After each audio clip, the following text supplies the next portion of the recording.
이미 5개월 됐어요. 죄송합니다. 네? 누가 키울 거야? 학교는? 졸업은? 일은? 어떻게 할 건데?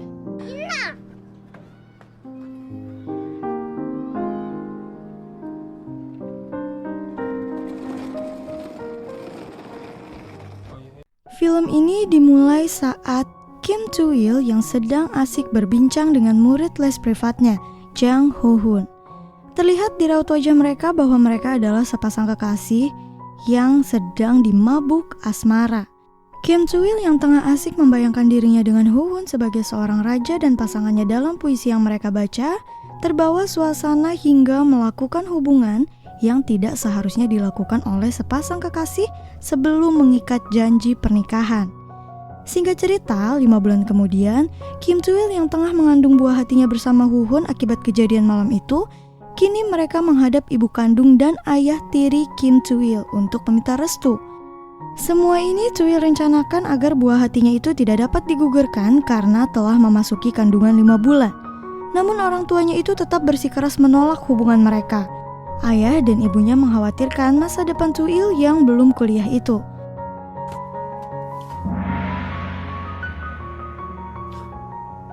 Kim Too-il yang kecewa pun dengan kesal bergegas keluar dari rumah. Ia mengatakan bahwa jika ayah kandungnya ada di sini, ia pasti sudah merestui hubungan mereka. Kim Too-il memiliki ayah sambungnya sejak usia 5 tahun. Mereka pindah dari Daegu ke kota Seoul hingga kini. Sekarang giliran Kim Too-il untuk menghadap orang tua Jang Ho-hun. Di luar dugaan, ternyata orang tuanya begitu senang mendengar kabar kehamilan Too-il. Sambutan baik dari ayah dan ibu Ho-hun membuat Too-il merasa lega dan senang.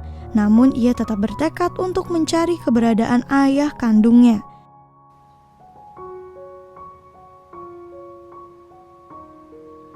Keesokan harinya, Too-il bertemu dengan Ho-hun di lapangan badminton. Ho-hun mencoba membujuk Too-il agar tetap ada di sampingnya dan tidak mencari ayah kandung Kim Too-il di Daegu. Namun Kim Too-il tetap bersikeras untuk mencari ayahnya. Ia berjanji pada Ho-hun bahwa ia hanya pergi 1 minggu dan akan segera kembali ke Seoul. Ho-hun pun mendukung keputusan Too-il dan tak lupa memberikan vitamin pada Too-il agar ia dan kandungannya tetap sehat.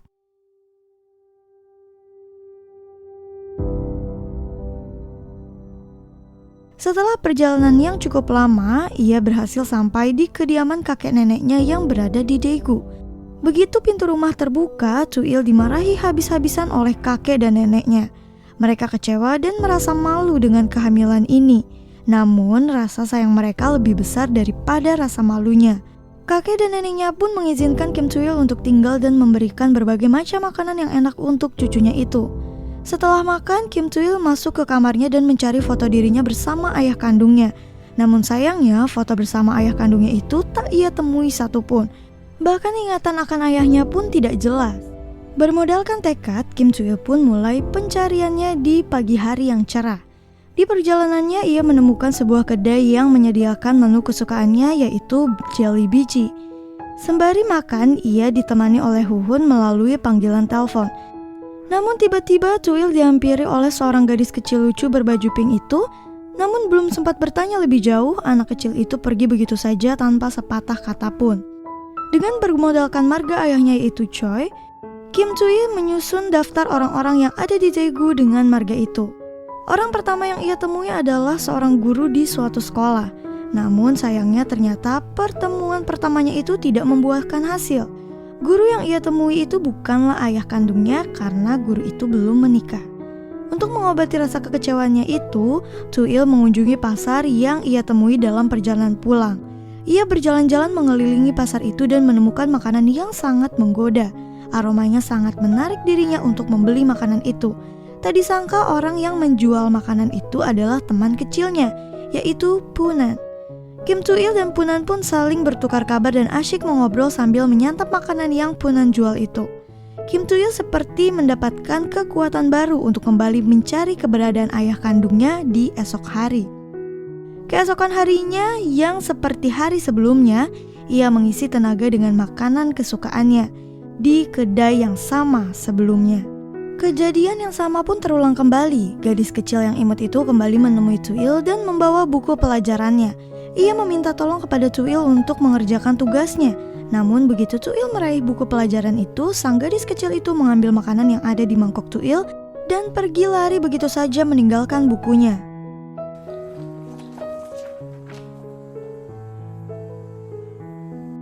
Pencarian orang kedua pun berlanjut. Ia menemui orang kedua yang diduga ayahnya itu ada di suatu sekolah. Namun ternyata lagi-lagi guru yang ia temui bukanlah ayah kandungnya. Malah kehadiran Cuil itu membuat pertengkaran antara guru dan kekasihnya, yang juga guru di sana.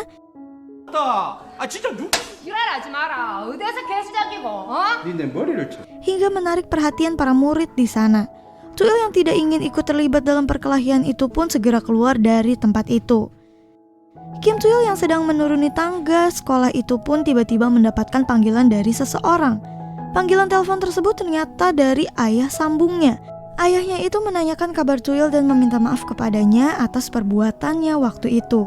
Ia berjanji akan mendukung Cuil dan membantu menyiapkan rencana pernikahannya. Tanpa banyak berkata, Cuil pun menutup panggilan telepon tersebut dan melanjutkan perjalanan pulangnya. Malam harinya, Huhun kembali menanyakan kabar Cuil di Daegu. Huhun menyampaikan perasaan takutnya kepada Cuil mengingat respon orang tua Cuil yang terlihat tidak baik. Ia pun dengan tersenyum menenangkan Huhun untuk tidak cemas akan restu orang tuanya. Ia akan tetap berada di sisi Huhun. Huhun pun berjanji untuk belajar aksara Tiongkok lebih rajin agar bisa mendapat restu dari orang tuanya Cuil. Mengingat waktu pertemuan mereka itu orang tuanya menggunakan aksara Tiongkok. Keesokan harinya seperti biasa, ia menyantap makanan jeli lagi di kedai yang sama. Dan seperti biasa pula, gadis kecil itu menghampirinya lagi. Kali ini berbeda dengan sebelumnya.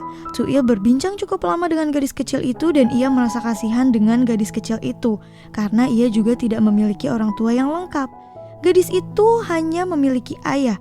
Kim Cuil membagi makanannya kepada gadis kecil itu sambil menghabiskan makanannya. Pencarian ayah kandungnya pun tetap berlanjut. Cuil kembali ketemu dengan seorang guru di sekolah dan ia berbincang cukup lama kali ini dengan guru tersebut. Ia memiliki harapan penuh pada guru itu karena respon guru itu sangat baik. Cuil mengira bahwa guru itu benar adalah ayah kandungnya karena ia juga memiliki seorang anak putri yang sudah tidak ia temui selama lebih dari 10 tahun. Namun sayangnya ternyata anak perempuan tersebut bukanlah dirinya. Anak guru itu telah tiada sejak usia 7 tahun karena tenggelam.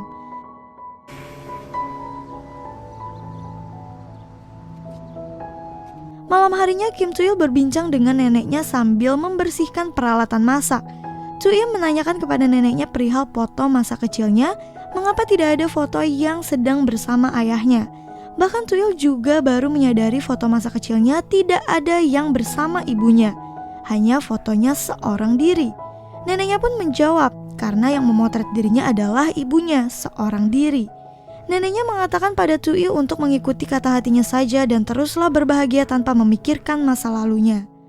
Keesokan harinya, Cuil kembali makan di kedai yang sama dan seperti biasa ia kembali bertemu dengan gadis itu lagi. Kim Cuil yang sedang asik berbincang dengan gadis kecil itu pun menanyakan siapa namanya. Nama gadis kecil itu ternyata Choi Ewo, yang artinya adalah lahir di antara hari Minggu dan Senin. Kim Cuil terkejut dengan makna nama gadis kecil itu karena maknanya tersebut sama dengan namanya. Kim Cuil pun memutuskan untuk mengantar pulang gadis kecil ini karena penasaran dengan sosok ayahnya. Ia yang tidak sengaja melihat sosok ayahnya yang sedang menjemur pakaian itu dengan jelas membuat Kim Cuil terdiam dan tak sengaja meneteskan air mata. Menyadari hal itu, Cuil pun segera pergi dari rumah itu dan tanpa sadar ia tidak membawa kopernya dan meninggalkannya di tempat itu. Ayahnya yang menyadari keberadaan Cuil segera mengejarnya dan menanyakan apakah dia benar Kim Cuil. Namun Cuil yang penuh dengan kekecewaan mengatakan dengan suara keras kepada ayahnya untuk tidak mengejarnya lagi. Cuil menanyakan kepada ayahnya kenapa selama ini ayahnya tidak mencarinya dan tidak ingin tahu bagaimana kabarnya dan di mana keberadaannya. 왜 왔냐고 하려고 했지? Tanpa sempat menjawab, Cuil pun segera meninggalkan ayahnya itu seorang diri. Ia kecewa dengan ayahnya itu dan memutuskan untuk segera kembali ke Seoul. Sesampainya di rumah, ibu dan ayah sambungnya itu, kedua orang tuanya terkejut dengan keberadaan Cuil. Orang tuanya mengatakan untuk mengatur pertemuan baik dengan pihak Huhun segera. Dan di mana? Artinya orang tuanya telah memberi restu pada Cui untuk menikah dengan Huhun. Ia pun menelpon Huhun namun tidak ada jawaban. Keesokan harinya pun Cui mengunjungi rumah orang tua Huhun untuk menanyakan keberadaan kekasihnya itu. Namun orang tua mereka juga tidak mengetahui keberadaannya dan mengira kalau Huhun sedang berada dengan Cui.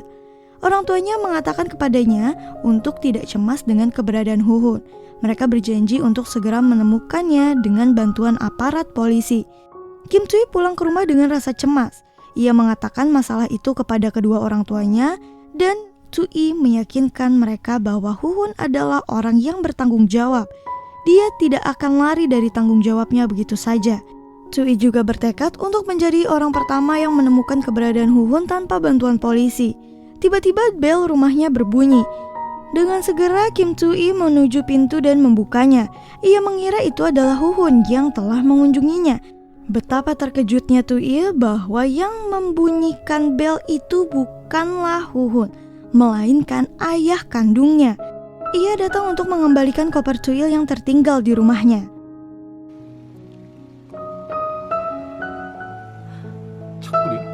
Ayah kandungnya pun masuk bertemu dengan mantan istri dan pasangannya itu bersama Cui. Ibunya Cui bingung mengapa ia bisa berada di sini. Cui pun menanyakan hal yang sama, mengapa ayah kandungnya itu bisa mengetahui tempat tinggalnya di Seoul itu. Ternyata ayahnya itu tahu kediamannya Cui dari buku yang ada di dalam koper tersebut. Perdebatan pun terjadi antara mereka sampai mereka lupa bahwa Huhun hilang entah kemana. Menyadari hal itu mereka memutuskan untuk bersatu mencari Huhun. Baik ibunya, ayah sambungnya maupun ayah kandungnya bersama dengan Cui mencari Huhun. Tempat pertama yang ia kunjungi adalah tempat rental komik. Hal itu Cui lakukan karena Huhun saat sekolah sering bersembunyi di tempat rental komik itu. Namun di tempat itu keberadaan Huhun tidak ditemukan. Tempat selanjutnya adalah yang mereka kunjungi di lapangan badminton di mana Cui pernah bermain dengan Huhun sebelum pergi untuk menemui ayahnya di tempat ini. Namun Huhun pun tak kunjung muncul juga. Di sana ia bertemu dengan teman-temannya, namun teman-temannya itu juga tidak mengetahui keberadaan Huhun. Bahkan teman-temannya malah mengolok kondisi Cui yang sedang hamil itu, hingga membuatnya emosi dan mereka beradu mulut di tempat itu. Namun bukan hanya Kim Cui dan teman-temannya Huhun yang beradu aksi, tapi ibu kandung, ayah sambung, dan ayah kandungnya Kim Cui juga ikut membelanya. Di tengah pertengkaran itu, Kim Cui yang menyadari perkataan ayah kandungnya segera tahu kemana ia harus pergi mencari Huhun. Kim Cui ingat bahwa Huhun sedang belajar aksara kuno untuk menarik perhatian orang tuanya. Akhirnya Cui dan keluarganya itu segera pergi menuju kuil. Cui yang tidak kuat menaiki kuil terpaksa berhenti untuk istirahat ditemani sang ibu. Sedangkan kedua ayahnya lanjut menaiki kuil untuk mencari Huhun. Pencarian sudah dilakukan namun tetap saja tidak membuahkan hasil. Tak kehabisan akal, ayah kandungnya menyebar selebaran pencarian orang hilang untuk Huhun. Ia menempeli selebaran itu di berbagai pohon, tembok, dan dimanapun tempat yang sudah ia lalui. Melihat hal itu, ayah sambungnya marah karena tahu putrinya tidak menyukai hal itu. Ayah sambungnya bergegas membersihkan tempat-tempat yang ditempeli selebaran itu. Di tengah pencariannya, kedua ayah tuyul itu bertemu dengan seorang biksu. Ia mengatakan bahwa ia pernah bertemu dengan Huhun, namun tidak mau memberitahunya. Biksu itu tidak mau mendahului takdir, katanya. Akhirnya kedua ayah itu kembali ke tempat di mana Tuyul sedang beristirahat. Di tempat lain, Tuyul menanyakan kepada ibunya kenapa ibu dan ayah kandungnya bercerai. Sang ibu pun mengatakan dengan spontan kepadanya bahwa ia bercerai ya karena gak bahagia. Bahkan ayahnya itu pernah mengambil uang les balet milik Tuyul. Cui pun dibuat semakin bingung atas keputusannya untuk menikah dengan Huhun. Ia takut nantinya ia akan sama seperti ibunya yang tidak bahagia. Kedua ayahnya sudah datang ke tempat peristirahatan Cui dan ibunya. Sebelum pergi melanjutkan pencarian di tempat lain, Cui berusaha memindahkan batu permohonan yang ada di tempat itu. Karena siapa yang berhasil memindahkan batu itu, maka permohonannya akan terwujud. Namun batu itu tidak bergerak sama sekali. Bahkan kedua ayahnya dan ibunya itu turut membantu mengangkat batu itu, namun batu itu juga tidak bergerak. Menyerah dengan hal itu, mereka pun segera pergi dari kuil itu dan melanjutkan pencarian Huhun. Di tengah perjalanan, ayah kandungnya mendengar keberadaan Huhun dari kedua gadis muda yang sedang memegang selebaran pencarian orang hilang Huhun. Ayah kandungnya Cuil yang menyadari itu segera mengejar mereka untuk menanyakan keberadaannya. Ayah sambungnya pun segera mengejarnya untuk mengetahui keberadaan Huhun. Akhirnya pencarian Huhun berhasil dan membuahkan hasil berkat selebaran itu. Ternyata Huhun ada di sebuah tempat belajar. Ia tertidur pulas di tempat belajar itu karena ia belajar keras tentang aksara kuno demi mendapatkan restu orang tuanya dari Cuil. Cuil yang mengetahui hal itu sangat kesal dan segera berlari keluar dari tempat itu. Melihat reaksi Cuil, Huhun pun segera mengejarnya dan meminta maaf kepadanya karena tidak memberikan kabar tentang keberadaannya di situ. Cuil yang kesal pun segera bersikeras untuk tidak memaafkan dan meminta Huhun menjauh. Ia ingin menenangkan dirinya sendiri dulu. Namun tiba-tiba orang tua Huhun muncul. Melihat hal itu, Kim Cuil malah menghindari mereka. Pikiran Cuil saat itu benar-benar kacau. Ia takut bahwa keputusannya untuk menikah dengan Huhun adalah sebuah kesalahan. Dengan pikiran yang kacau itu, sontak Cuil mengatakan bahwa ia tidak ingin menikah. Semua orang pun terkejut dan berusaha menenangkannya. Ibu Cuil dan kedua ayahnya menghampirinya berusaha menenangkan dan menyuruh Cuil untuk mengambil keputusan dengan pikiran yang jernih.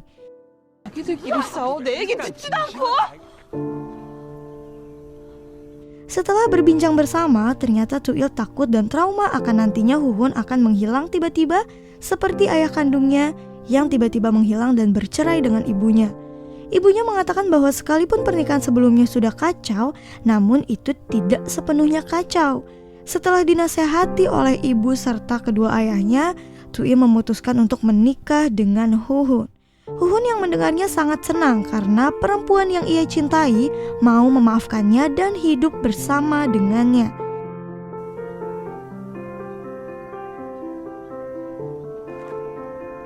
Setelah drama pencarian Huhun dan keputusan Cuil untuk menikah sudah selesai, ayah kandungnya pamit untuk kembali ke rumahnya di Daegu. Namun Cuil mengejarnya. Ia mempertanyakan uang les balet yang ayahnya ambil digunakan untuk apa. Ayahnya menjawab uangnya untuk membeli fonograf. Cuil pun tertawa karena sifatnya itu mirip dengan yang menyukai fonograf. Cuil pun berpisah dengan ayah kandungnya dan pergi kembali ke rumahnya. Di perjalanan pulang, Cuil kini bergantian berjalan dengan ayah sambungnya itu sambil berbincang.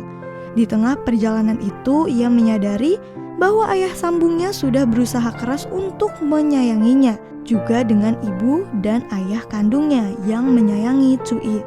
Bahwa perceraian juga bukan akhir dari segalanya. Akhirnya hari yang ditunggu pun datang. Kini Cuil dan Huhun telah resmi menikah. Semua tamu undangan yang hadir turut senang dengan kebahagiaan yang tengah mereka rasakan. Dari film Cuil ini berhasil menemukan arti keluarga sesungguhnya. Ia kini dapat mengubah rasa ketakutannya dan kekecewaannya terhadap keluarganya menjadi rasa bahagia, sehingga ia kini bisa memutuskan masa depannya sendiri. Dan film pun selesai. Mohon maaf apabila ada kesalahan dan kekurangan dalam video ini. Terima kasih.